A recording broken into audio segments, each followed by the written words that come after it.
Welcome back to the deep dive. Today, I want to start with a word that I feel has become, I don't know, a bit of a loaded weapon in our modern vocabulary. Self-care. Oh, yeah. Yeah. Carries a lot of baggage, doesn't it? It really does. I Yeah. feel like if you ask 5 people what self-care is, you'll get 5 totally different answers. And probably 4 of them involve spending a lot of money. Exactly.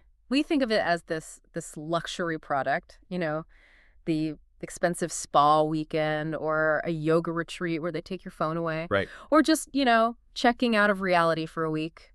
It creates a fascinating paradox. We've sort of commodified relaxation to the point where the act of trying to relieve stress, it actually creates more stress. Yes. You have to research the spa, book it, pay for it, travel there. The logistics alone can just spike your cortisol. The barrier to entry for just feeling good is surprisingly high now. It feels like another project to manage, on top of an already overflowing to-do list. So what if we went the complete opposite direction? What if self-care wasn't a project? What if it wasn't expensive? What if it was just a series of, barely noticeable moments scattered through your normal, messy life? That is the premise we are exploring today. We are diving into a really charming and I think deceptively simple source material. It's a visual guide. It's basically a calendar called One Happy Little Thing Every Day. It's designed for a 31-day month. It's set in October.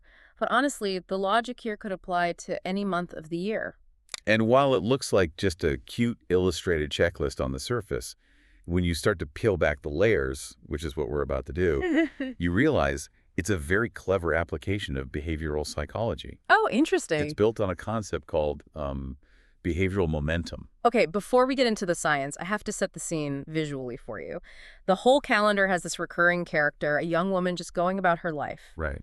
But the detail I love is that in almost every single panel, she's wearing these big, cozy, over-ear headphones. And I noticed that too. It's a brilliant visual cue. Isn't it? In a noisy, demanding world, those headphones aren't just an accessory. They're a boundary. They signal that she is tuning into herself and, crucially, tuning out the chaos. That sets the stage perfectly. It's about internal regulation through external microactions. That's a great way to put it. So our mission today is to unpack these 31 days. We're going to analyze the architecture of joy here. How do you build a better mindset, not by changing your whole life, but by just changing your next 10 minutes? To understand that, we have to start where the calendar starts, with the biology. All right, let's unpack this. Theme 1 is what I'm calling the physical foundation. And day 1 kicks off the whole month with something that sounds almost too simple. 10-minute walk in the sunshine. Don't let the simplicity fool you. There are 2 critical variables in that sentence, 10 minutes and sunshine. Okay. Let's just look at the time. If this said go for a 5-mile run, half the people reading it would quit on day 1. I would absolutely be one of them. Most people would. But 10 minutes, that bypasses the brain's natural resistance. In psychology, we talk about activation energy, the effort it takes to start something. Right. A 10-minute walk has almost zero activation energy. Yeah. You don't need special gear. You don't need a gym. You just walk out the door. It's designed to give you an immediate win. And the illustration reflects that ease. She has her arms wide open. The sun is literally smiling down on her. Yeah. It's not about burning calories. Well, It's about that hit of vitamin D and serotonin. exactly. It's shifting the goal from fitness, which often feels like punishment, to just feeling. Yeah. And that continues right away on day 2. Make a hot breakfast. This one hit home for me because my breakfast is usually coffee and panic. You and everyone else. Maybe a granola bar if I'm lucky. We live in a grab-and-go culture. Yay. A protein bar in the car, right? But the instruction to make something hot forces you to slow down. You can't rush a frying egg. You have to stand there. You smell it. You wait for the pan to heat up.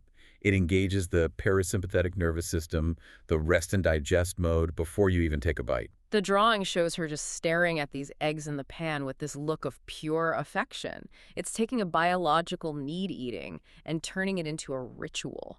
That's the key word, ritual. Yeah. This source is relentless about turning maintenance into ritual. Look at how it handles body care later on. Day 9 is stretch for 10 minutes. Day 10, foot soak before bed.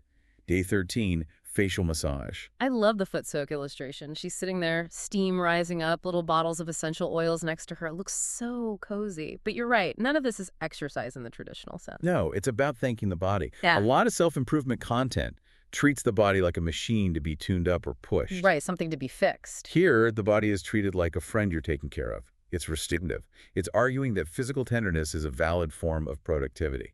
And speaking of restoration, we have to touch on the one everyone knows they should do, but nobody does. Day 14. Go to bed 30 minutes earlier. The sleep advice. The nemesis of the modern worker. I know. Sleep more is what everyone says. But look at the framing again. It doesn't say, get a perfect 8 hours. It just says 30 minutes earlier. It feels manageable. It's not a whole lifestyle overhaul. Exactly. It's avoiding what we call revenge bedtime procrastination. That thing where you stay up late scrolling just to feel like you have some control over your time. Even though you're exhausted? Right. By asking for just 30 minutes, it's a marginal gain. It's whispering, not shouting. It's just saying, give yourself a little bit of a break. So we've grounded ourselves physically, walked, eaten, slept. Now the calendar pivots to looking outward. Theme 2, curating your environment. And environmental psychology is pretty clear on this. Our external space really does reflect and often dictates our internal state. If your desk is chaotic, your brain feels chaotic. Totally. But usually, cleaning is framed as this big chore, something you have to do. This calendar flips that script, starting with day 3. Clean a corner of your desk. I love the specificity there. A corner. Not the whole desk, not the whole office, just one corner. This totally addresses decision fatigue. When you look at a really messy room, your brain just freezes. There are too many variables. Where do I start? Not overwhelming. But if I tell you, just clean that 6-inch square where your coffee cup sits, you can do that in 30 seconds. And once you do that one corner, you usually end up doing a little more. Almost always. That's the dopamine kick. You accomplished a task, your brain gives you a little reward, and suddenly you have the fuel to tackle the rest of the desk. And the calendar anticipates that. If you fast forward to day 23, the prompt changes to clean your desk 20 minutes. It's scaffolding. It trained you on day 3 so you could succeed on day 23. The illustrations show this progression too. On day 3, she's just wiping a tiny spot. By day 23, she's at a pristine laptop looking super productive. But it's not just about cleaning, it's about bringing life into the space. Day 15 and day 20 both say, add some greenery. The biophilia hypothesis. Okay, break that down for us. It's the idea that humans have this innate tendency to seek connections with nature. We are evolutionarily wired to feel calmer around plants. So bringing a plant inside, especially in October when things are turning gray outside, is like a mood stabilizer. It's a visual reminder of life and growth. Yeah. Okay, now we have to talk about the cleaning you can't see. This might be the hardest part for modern listeners. Day 5 is 10-minute phone declutter.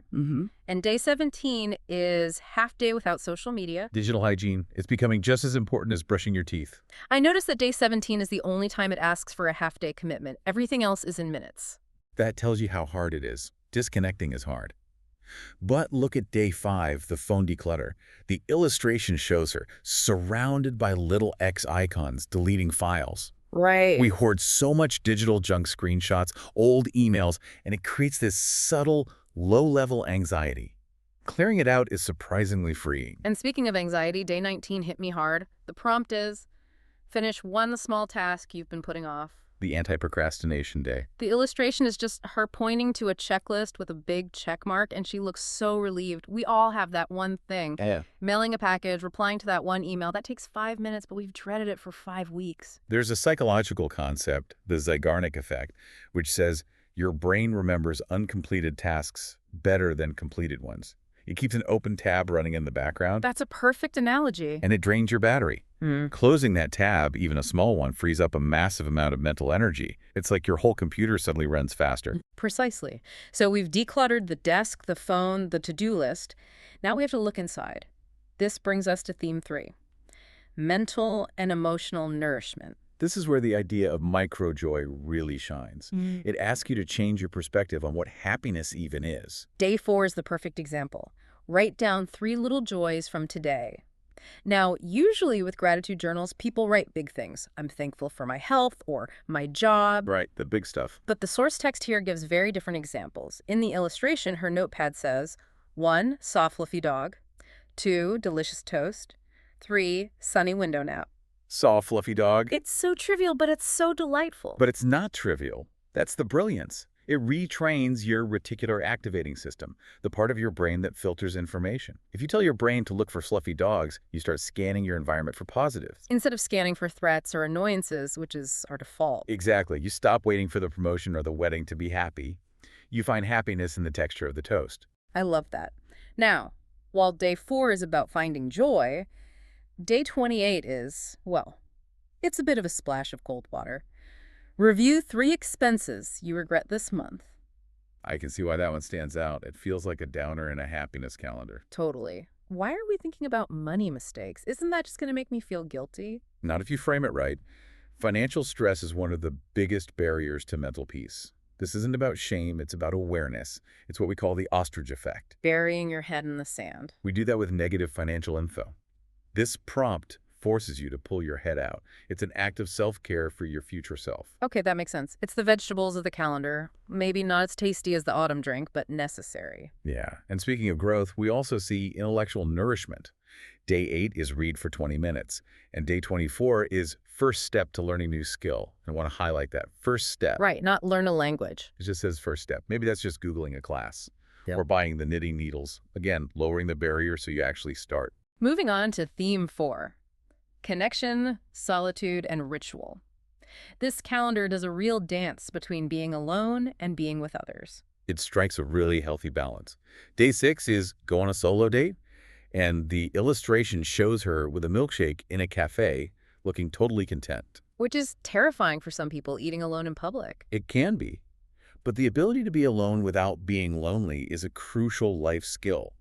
But then, look at day 7, the very next day. Call someone you care about. And it specifies call, not text. That's intentional. Hearing a voice releases oxytocin in a way that reading text on a screen just doesn't. And since this is an October calendar, it leans into those cozy seasonal rituals. Day 25 is autumn limited drink, which is just pure indulgence. But I want to talk about day 29, ritual style dinner. This is one of my favorites. The picture shows a steak, a glass of wine, music notes in the air, a lit candle. It's not a dinner party. It looks like dinner for one. It's elevating the mundane. You have to eat dinner anyway. You could stand over the sink and eat leftovers, or you could light a candle and play some jazz. The food is the same, but the experience is completely different. It signals to your brain that you are worth the effort. It transforms feeding into dining.